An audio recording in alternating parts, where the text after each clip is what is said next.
Bir kere yükselen bayrak bir daha inmez söyledi. Məhəmməd Əmin ruhunun müqəddəs Dilman şəhidləri, bu torpaq uğrunda cavan canınızı qoydunuz. Namusuna, şərəfinə layiq oldunuz. En yüksek zirvede bayrak kimi durdunuz. Müqəddəs Dilman şəhidləri,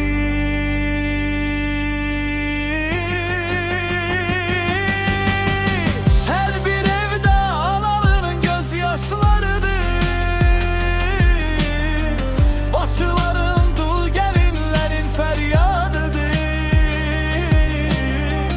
Dilmanın şərəfli tarixi adıdır.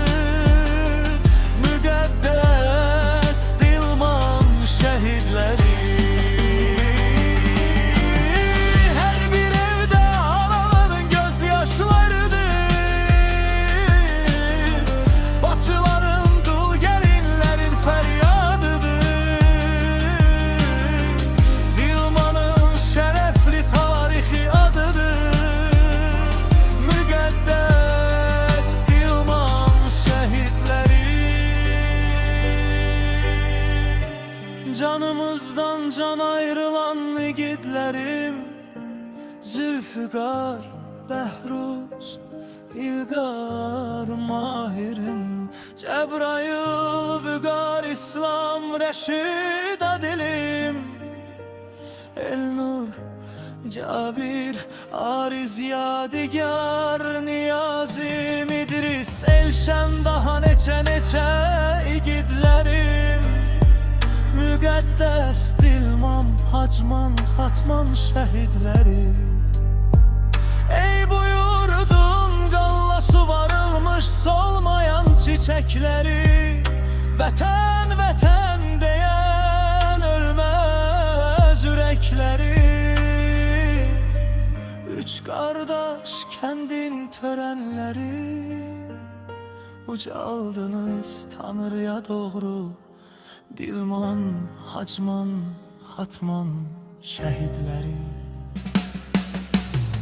Her bir evde anaların gözyaşlarıdır. Bacıların, dul gelinlerin feryadıdır. Dilmanın şərəfli tarixi adıdır. Müqəddəs Dilman şəhidləri.